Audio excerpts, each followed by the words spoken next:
Good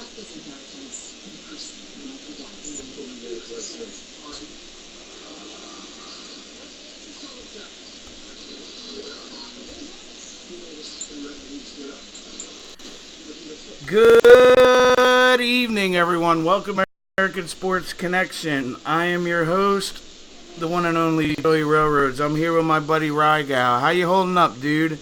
What's going on, man? Just trying to take it easy. How about you? About the same.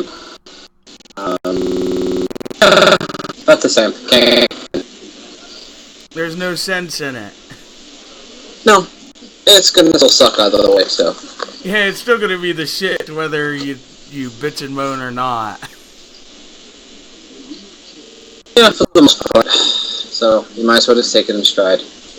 Oh, absolutely. I wanted to start with NXT tonight, since that's the most recent thing that's happened. Did you watch it this week? Yep. I really enjoyed the show this week. I don't really remember the show when I watched it this morning. I really enjoyed the main event with Cedric Alexander and Cien Almas. Yes. It's, I was actually kind of surprised that they put Almas over. Yeah, because Cedric's pretty popular. Well, that, because he turned on him, there's been no payback yet. That too. I mean, maybe they won't. Maybe they, I don't know. Let's see where it goes. But yeah, no, I'm cool with it so far. Yeah. And I gotta tell you, I like Almas like 10 times better as a heel. I don't have an opinion on him yet. I mean, just from the like subtle things I've seen him do, like in matches and stuff, I'm like, okay, this is better than the, like, almost felt like a forced like face run, you know? Yeah, but I think he has familiarity playing heel in Mexico. Oh, was he really? I think so. Well, that would make sense then. Yeah, he may be more familiar. Because like little annoying things he would do, like when I think he did it after he won, when he would like lay on the ground like stomach first and like flip his legs back and forth, just like little things to annoy people. Yeah, I think he was also kind of taken aback by the fact that he dropped his mask to come here and he got treated, what he considers disrespectfully. Gotcha.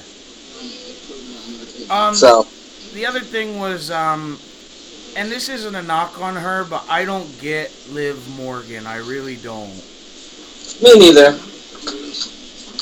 But she's over. Yeah. I just...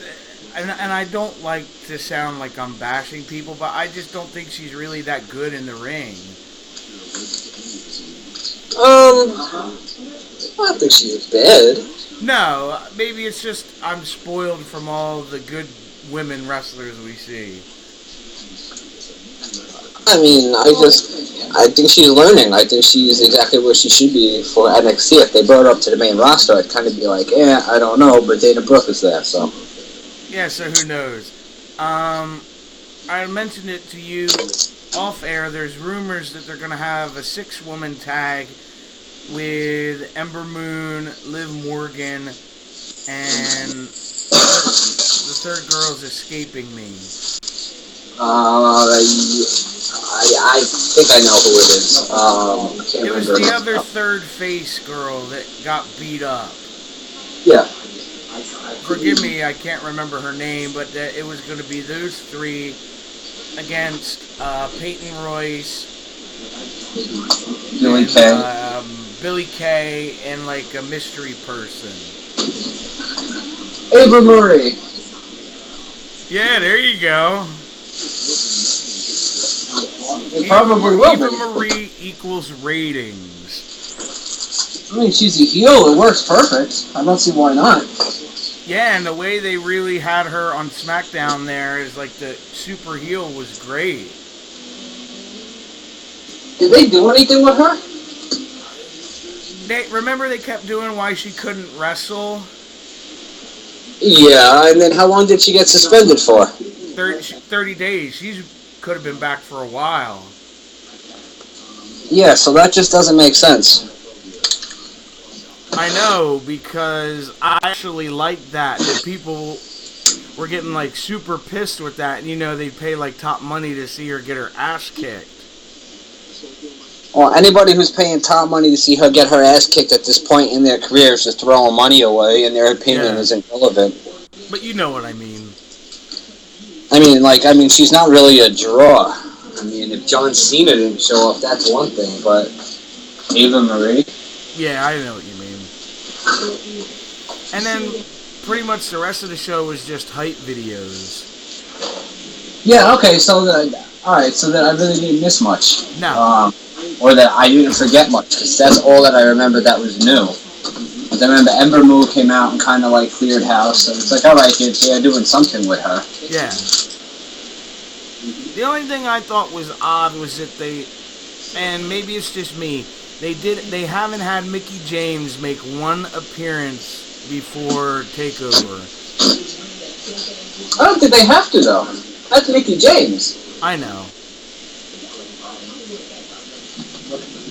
I mean, they didn't have Nakamura show up until after. He just did like that little Skype call. Yeah, and that was like 3 months earlier. That's true. But I really enjoyed NXT. I hadn't been as faithfully watching there for a while because of the drop off in talent, but I'm starting to get back into it. Oh, I've been watching. I mean, I've just been watching like other guys go up that ladder. Yeah.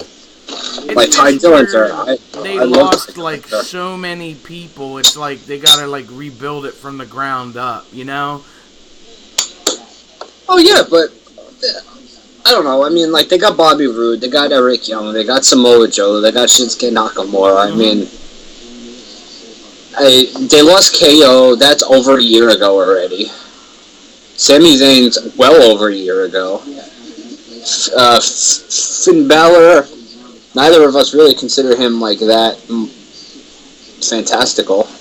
He's okay, but he's nothing like, oh my god, it's the end of the world if I don't see him. You know what I mean? I mean, at the very most, they lost a bunch of women, and it was, Yeah. I think they're good. I hear a lot of people talk about like all the talent that went up, to the main roster. You're not the only one, and it's just, I just wonder like what. I mean, like, there's so much that's still down there. Roderick Strong, Austin Aries. I mean, I think they arguably have the better roster of wrestlers than in NXT now than they've ever had. Yeah, well, because they use the talent properly, like it's for fucking wrestling. Oh, absolutely. That's why NXT's the more popular brand, and I think that really drives Vince nuts, whether he'll admit it or not. Well, I think I don't know. I think Raw is still the flagship by a long shot. I think there's a huge percentage of the audience has no idea who Shinsuke Nakamura is. No, I agree with you. Lance said he thinks that Joe is going to be heading up to the main roster soon. It's possible. I hope so, but like if they bring him up to use him in the right way.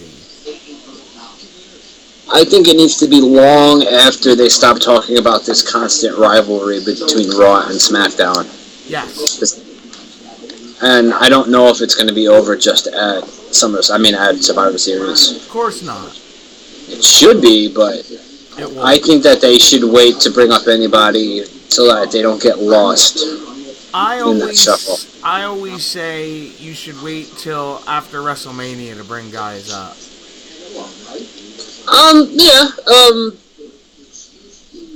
It would have been cool in any other year, possibly for have an NXT team at Survivor Series. You could have a couple guys in the Royal Rumble. So I get what you mean, but there's certain times of the year where you can. Yeah, I know what you mean. My fear always was if you brought guys up before that, they would get lost in the shuffle with Mania and the Rumble, and you know what I mean. Yeah. But what the hell do I know? Look at it like this. They brought AJ in during the Rumble, and he's their champion 9 months true. later. All right, So dude. I wanted your opinion on Raw this week.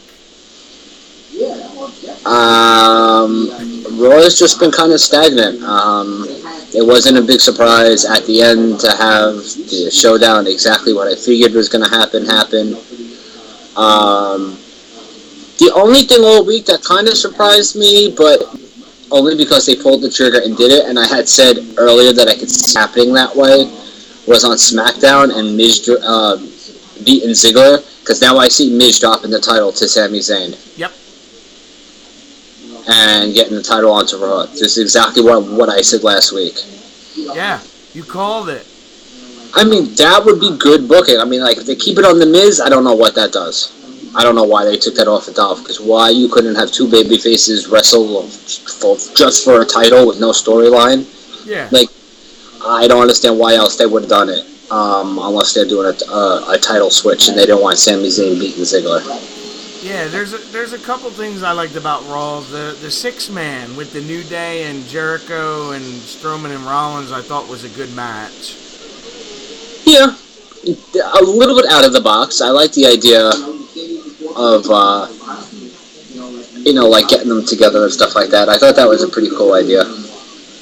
And it kind of made Strowman look to be like a force in that match. You know what I mean?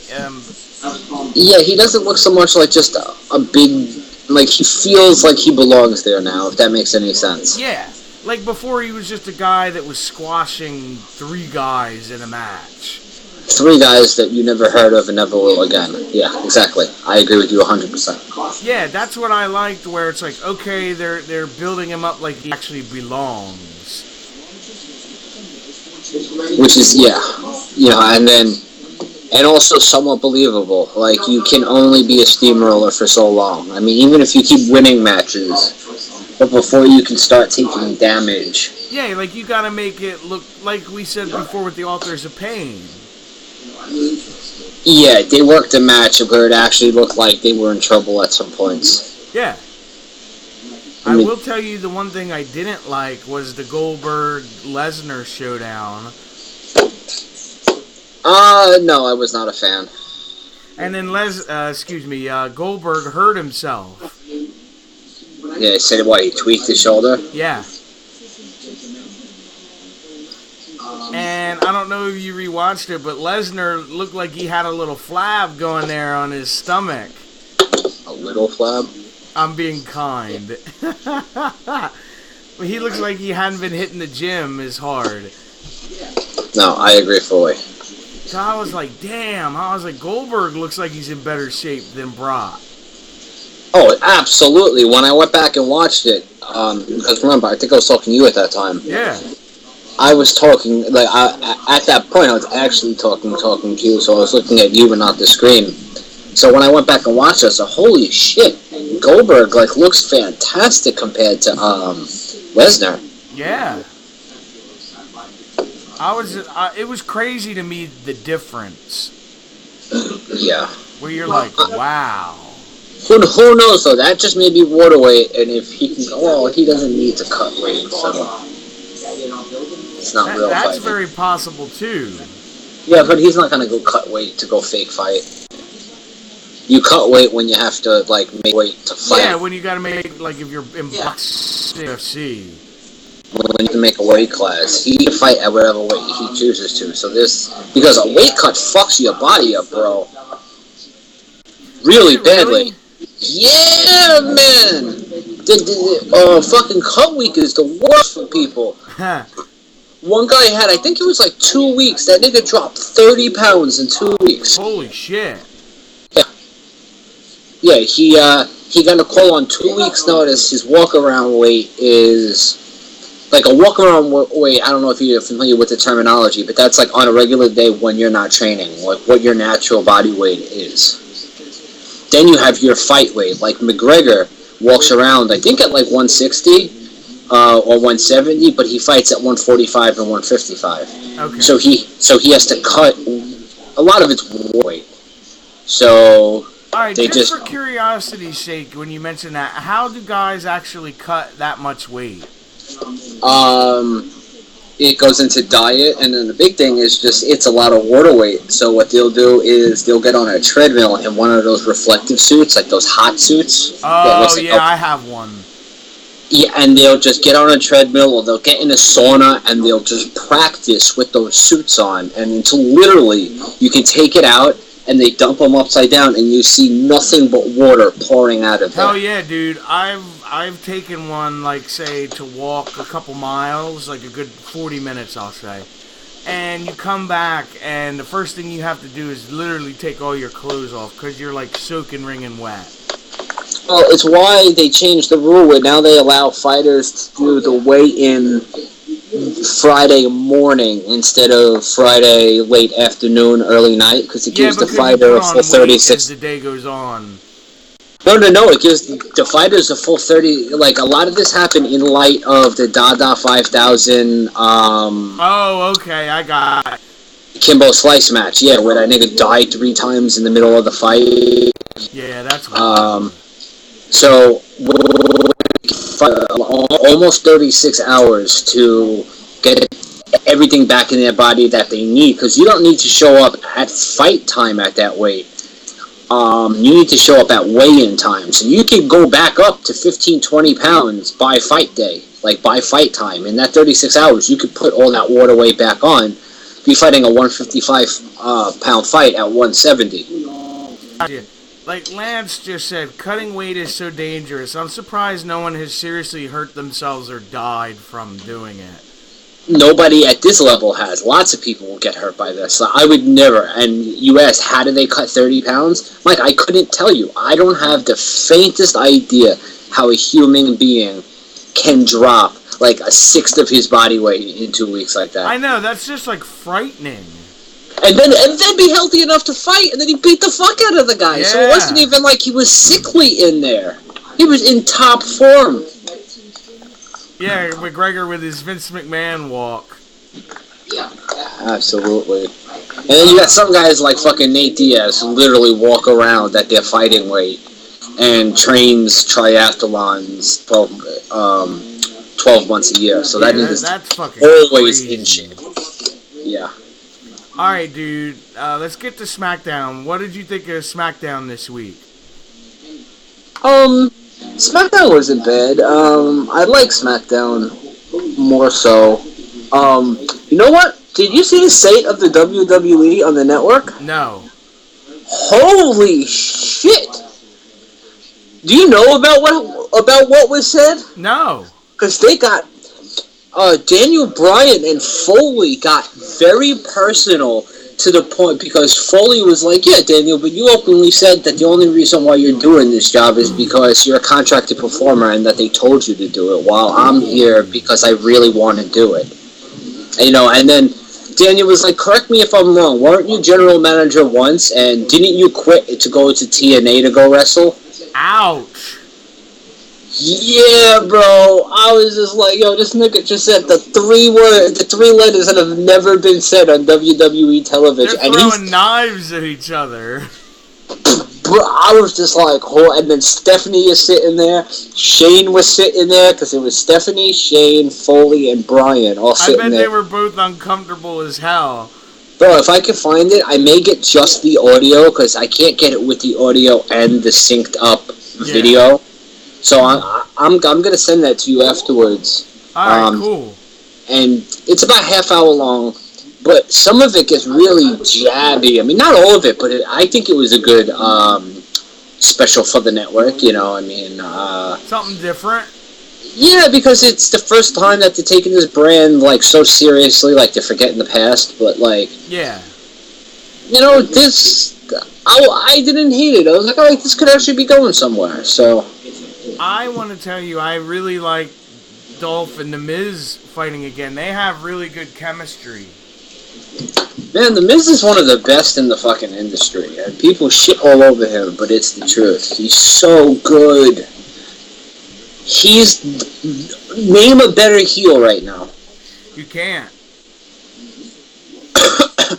Owens has the capability, but he'll never be that kind of heel in WWE because he's like a bully Ray kind of heel. I'm nuts saying this, bro, but to me, The Miz has earned a main event heel spot. Absolutely. Anybody who thinks you're crazy doesn't know wrestling. Absolutely. And you know me, I'm not a Miz guy, but he has really gotten a lot better in the ring where if you put him with the right person, they can have great matches. He's getting to the point where you can put him with anybody and they have good matches. Like, he's getting to the point where he's become the supreme general in the ring. Yeah. He can talk, he can improvise, which is... that you can't teach. You know, I mean, he gets epic heat, and it's not like... and it's not like it's like X-Pac. It's X-Pac level heat, but not X-Pac's heat. Lance said he thinks that Jericho is the better heel. Jericho's still too cool to be the heel. Jericho was a better heel when he was the sanctimonious suit-wearing Jericho. Yeah, I hated him then. This Jericho now is too comical with the list and... he's ha ha ha ha ha, you're a bad guy, ha ha ha. In a second, the crowd is going to cheer for him. Yeah, well, it's funny. We'll talk about this real quick. I enjoyed the segment backstage with him and Strowman where he wanted his scarf and then he ripped the shit up. Yeah, I want that scarf. I don't like scarves. Oh, the other thing that was cool on SmackDown, Biff Busick made his debut. Is that going to be like a regular thing? I don't know. But I still say his gimmick name is the Kiss of Death. Bro, I still don't know it. Fucking ornery shoes or fucking ornery... what the fuck is his name? Oni Lorcan. I like ornery shoes better. His name is ornery. That when you get that name, that's just the Kiss of Death. Yeah, it's just like no. You know, almost as bad as when Vince wanted to make Stone Cold like Ice Dagger or some god awful name. You know. Fucking Fang McFrost. Yeah. My god. The other thing I thought was cool is, as opposed to the Raw guys coming on SmackDown, you know, and like trading off because SmackDown guys did it on Raw, they had the Raw girls beat up the SmackDown girls. I was like, well, that's kind of refreshing. Yeah, no. I thought it was really interesting to see how they did it with first Charlotte coming there, because I'm like, they're not going to have the rest of them. I mean, like, Bayley's not be there. You know, I don't see Alicia Fox. Wait, I don't even remember what roster Alicia Fox on. Raw. Okay. I was just like, you know, I just didn't expect it. And when they all hopped out, and then, like, it was so weird seeing Bayley, like, gang beat up on someone, though. Yeah, like she was in a gang. That's exactly what it was. Just so weird to see that. I bet. I still fucking hate Carmella.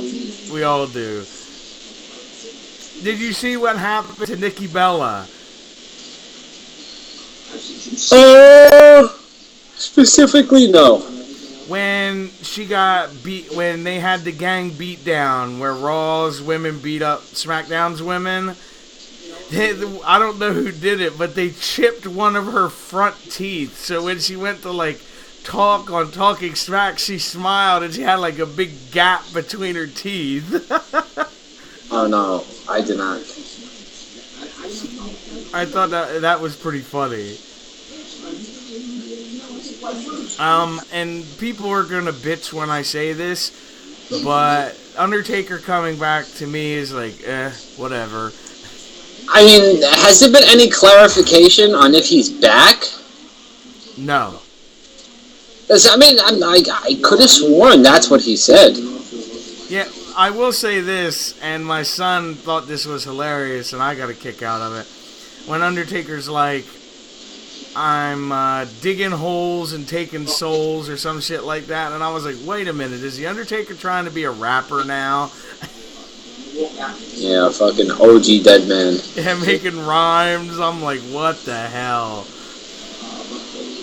But the big rumor was now that he's going to be at the Rumble fighting AJ.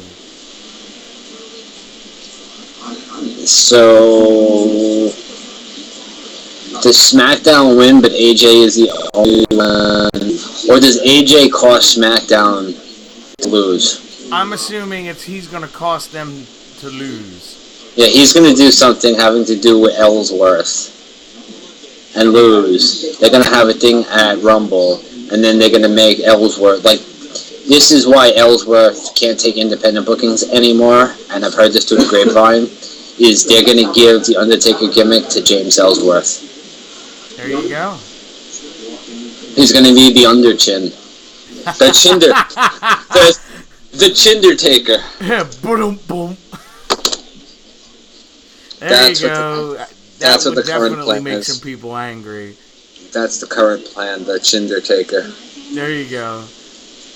Don't chin on me. I don't blame her.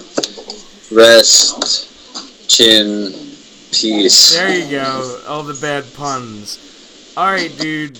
I am going to go down the card of TakeOver Toronto and Survivor Series and get your thoughts on these matches. Where you think, which way they'll go.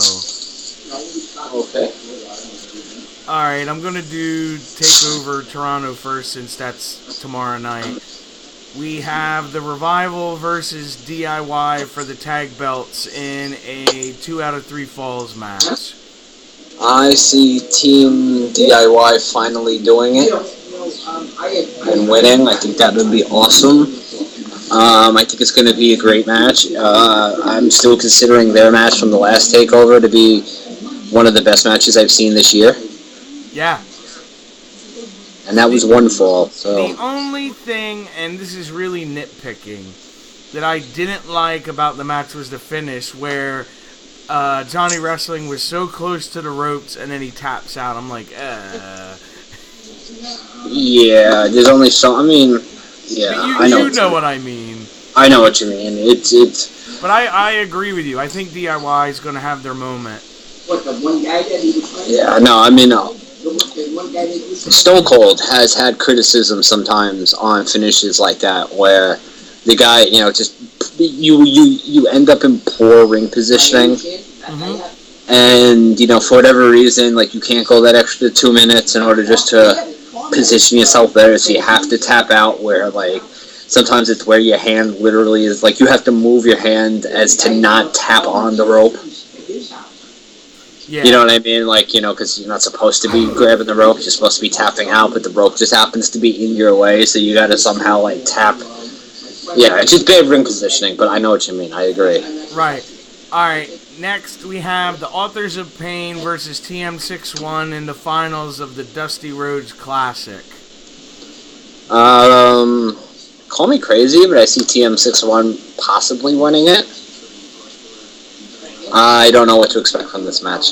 I've been on the fence with this. I was like, yeah, this is really the good time to put over TM61, but then if you do that, it would kind of like kill the Authors of Pain, like all this like momentum they've put into them, like being this dominant team.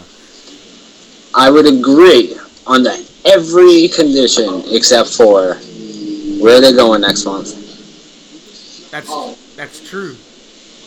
Now, granted, they're not tag team belts, but you got 2 divas, or 2 women, and now you have the Dusty Rhodes Tag Team Classic winners going to these shows. I can't imagine that their attendance is down. I mean, if they're sold out everywhere, then I think the Authors of Pain. If they're not, then this is going to be a ploy. Yeah. You'd have to ask Brandon. I don't know if it's been released yet, though. I don't know if the venues have released it. Things are done differently in other places. Here, they're like, oh, well, we got no more tickets left. Ah! Yeah. Oh, that's the other thing I forgot to mention. In the tournament final, Paul Ellering will be suspended above In a the shark ring cave. in a cage. Yeah. So I don't know. I'm like 50-50 on this one, kind of like flip a coin. Well, the cage could be a red herring. He could still slip something to them. Yeah. All right. Next we have Bobby Roode versus Ty Dillinger. I think it's going to be a good match. I don't see them giving it to Ty Dillinger, although I think he can use it more. But I think it's going to be a really good match. Yeah, I think it's going to be Roode because it seems like they have this monster push they want to give him. Yeah, my brain says Rude, my heart says Dillinger. I like Ty. Yeah, because Dillinger is one of the most over guys in NXT. And he's been there a long time, too. Oh, yeah. I really would like to see him get a little love. Yeah, I'd like to see him have his moment. Yeah. Alright, next we have Asuka versus Mickie James for the NXT Women's Championship. See, this is the one that everybody's so excited about, and I'm kind of on the fence with, because it's not like Mickey's been in the ring constantly. Like, are we going to get, like, a ton of ring rust? I mean, I think she's had a baby since the last time she's had a match. Yeah, I think you're right. So, I mean, unless she's doing, like, a lot of indie shows, which she very well could be, Asuka's going to win. They're not going to give it to somebody coming in for a one-off. And that's about it. I don't expect a bad match, but I don't know what to expect from Mickie James. It depends on what Mickie James shows up. You don't know what he's been doing the last 6 months.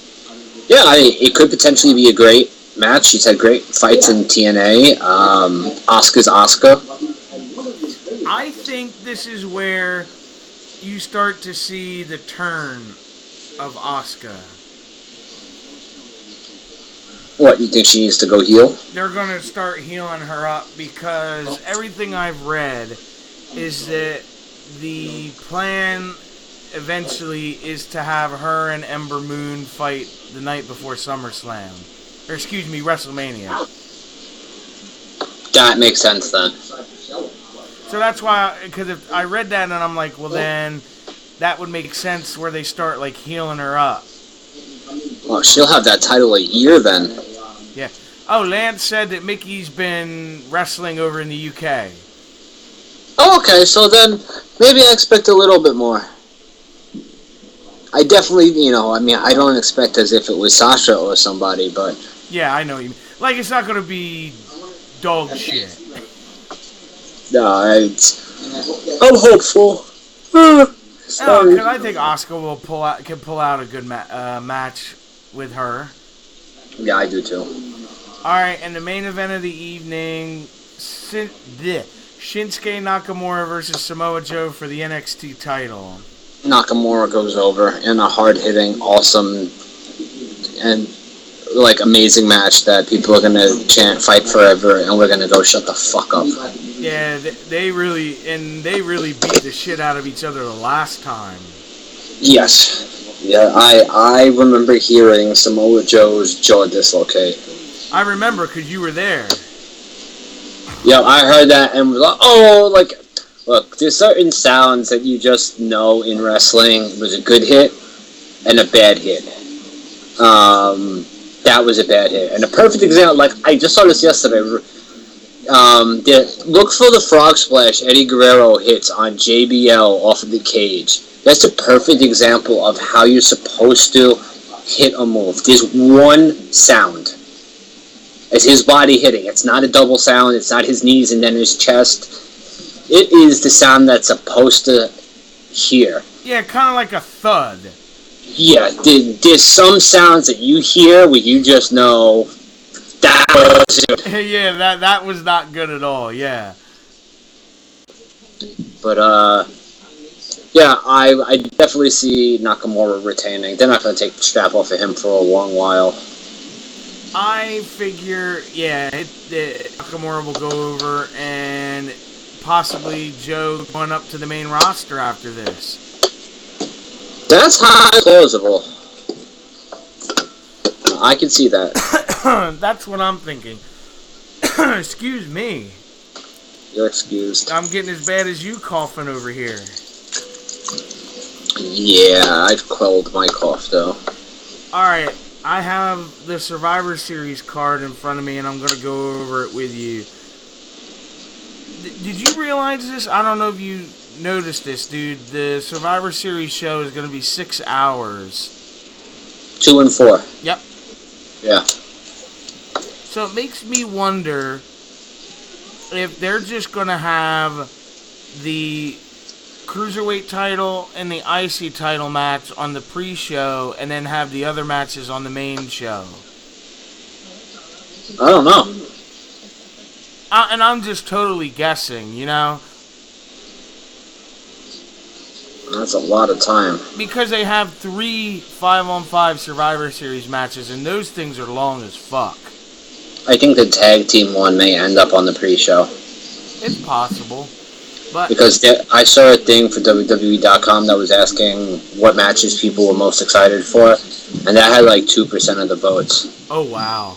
It was painfully low, and I'm thinking about, like, have they done a bad job pushing it? And it's like people just don't give a shit about the tag teams. It's like, or this, like the women and the men is one thing. Tag team is kind of like OD.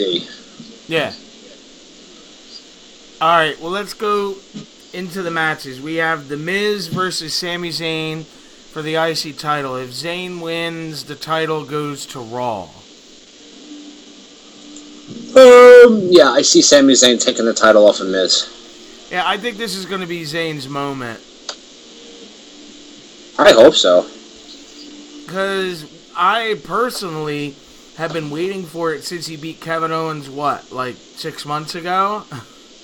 Yeah, that was supposed to be his send-off, yeah. I agree with you. I think Sami Zayn wins this match, and it eventually sets up something for The Miz on SmackDown where, you dropped the ball, and you know what I mean? Yep. For Yeah, whoever they're going to feud him with. Alright, next we have the Brian Kendrick versus Kalisto for the Cruiserweight Championship.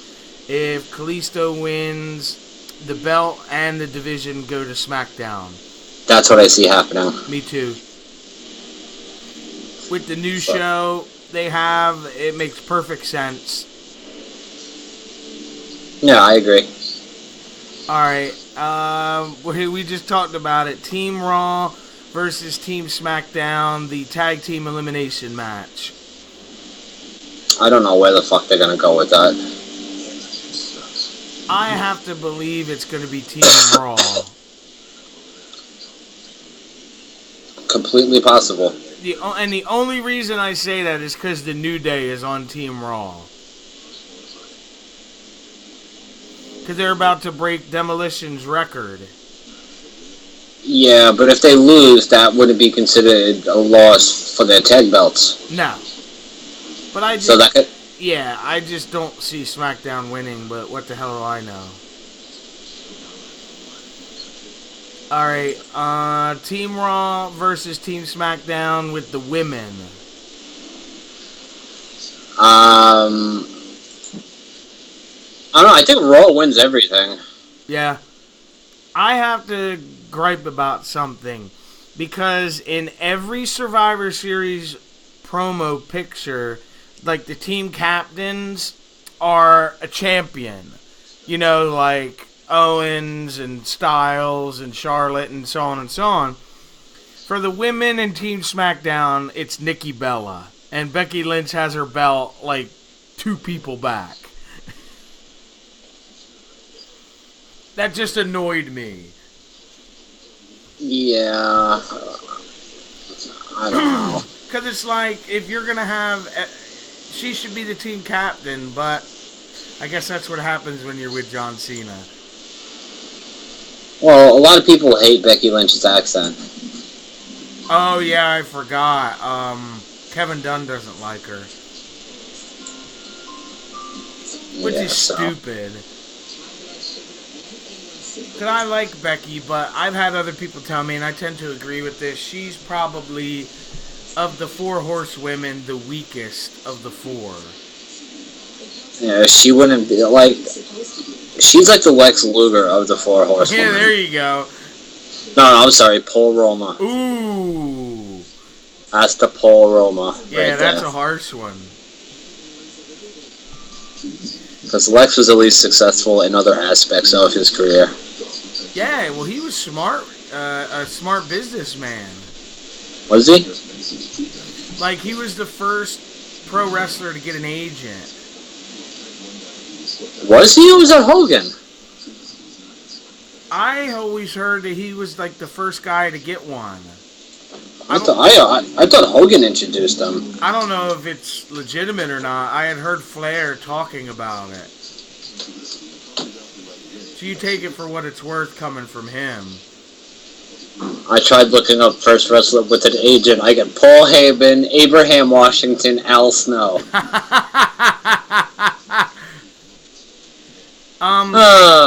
So do you see Team Raw winning the main event elimination match as well? Absolutely.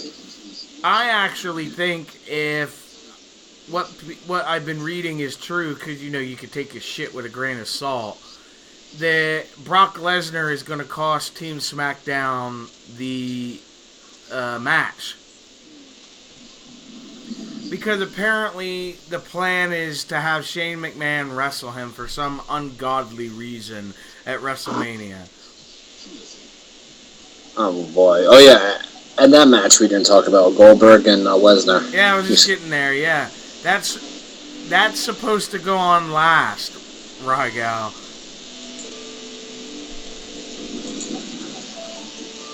I just can't believe that. I'm trying to find fucking words. What's I that? don't have it. I'm trying to find words, but I don't have any. Yeah. And it's like, you and I both know, and most wrestling fans know, they're barely going to go, 12 minutes if you're doing good? But that won't justify Lesnar doing anything then.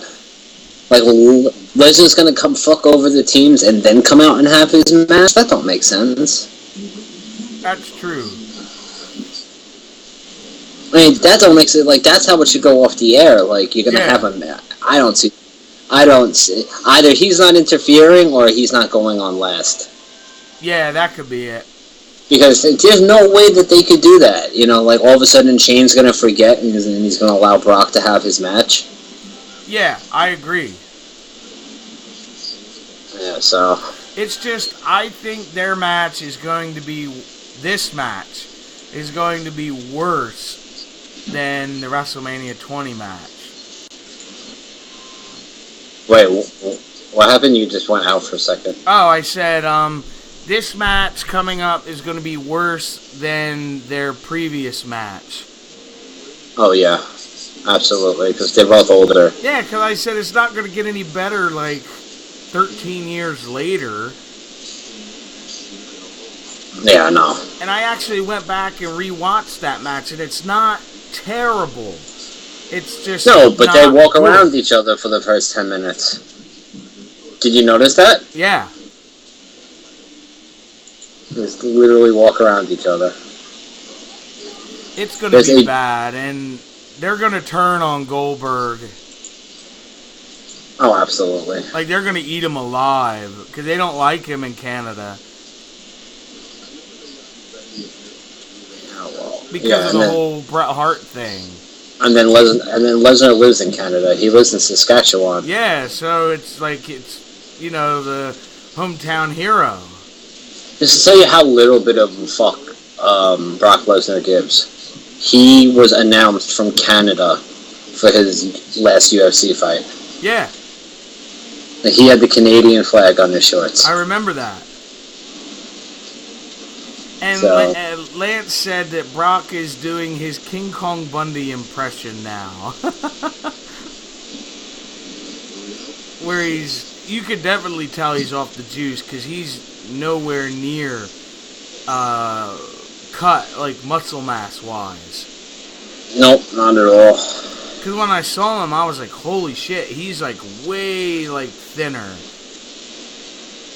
Yeah, I mean, as jacked as Goldberg is too, he's also a lot smaller than he was. Yeah. But he's in really good shape, so you don't really notice as much. Yeah, he still cut the fuck up. I mean, he's still big, considering, but... Did you hear me say he hasn't trained in the ring? Oh, that's gonna be great. That he's been, like, doing, like, MMA stuff, like, trying to sweat and get in, like, good shape. But he's been working out with Rusev. Oh, has he? Yeah. Okay, well, that must have been recently then. Because he had said before he hadn't gotten in a ring. Oh, no, it came out that he's been working in a ring with Rusev for a little bit, and that's part of the reason why they're gonna try to do something with him. Like, as, like, a thank you. But then again, they didn't, really do that for Curtis Axel, who got fucking The Rock into shape. That's true. And didn't, Kurt Hawkins, do it too at one point? Probably. I'm pretty sure he was also doing a lot of the mocap for the 2K games. Okay. Speaking of which, that was another cool moment on SmackDown, even though I'm not a big Edge fan, when they had Edge and Hawkins and Ryder all like in that one segment. I actually missed that. Damn. I'm actually going to go back and watch that now. I didn't know that happened, so I'm going to go watch it afterwards. It was like a quick it wasn't very long. But I still thought it was cool. Just because it was... God, they were the Edgeheads, what, like a decade ago? Yeah, buddy. God, it makes you feel so old at times, when you could be like, yeah, that happened in, like, 2006. Yeah, 2006 is 10 years ago, yeah, trust me, I know. I'll tell you, this is how I felt really old. When I did an interview yesterday with a kid from CZW, and I was telling him about how I became a fan of wrestling, like, at this time, and this is, like, what got me into it, like, hooked, and I was like, well, when did it happen for you? And he's like, oh, it was, like, I think he said, like, 2000, or, like, 99, and he was like, I was 2 years old at a show that my babysitter took me to, and I'm like, oh my God, do I feel old. It was just one of those things, like, it was cool that he was, like, being forthright, but I was just like, Jesus, that long ago. And he's like, yeah, I'm like, because he's like, I think he's 18 or 19 now. And he's just, like, getting into the business, but I was just like, wow, that's crazy. Fucking kids. That's what I say. I forgot to ask you this. Are you going to the WrestlePro show this weekend? No. Okay. That's in Jersey. I don't drive. I'm not going out there. Is it in Jersey? Yeah. It's in Rahway? Somewhere out there. I don't know exactly where. Yeah, that's too far for me too. So. Because I think this is the one with the Hardys. It is. So that should be very interesting. I've gotten to meet them both before, so I mean, like. Oh, did you? Yeah, when they were Jeff, when they did the TNA base brawl thing. Got you. And then Matt, I met Matt at a at the time it was Pro Wrestling Syndicate show. Oh, cool. Around the time of Hurricane Sandy. Got you. So. All right, everybody, we're gonna get out of here for tonight. Don't forget to like, comment, subscribe, share, thumbs up, all that good stuff, and we will see you back next week. Have a good night, everybody.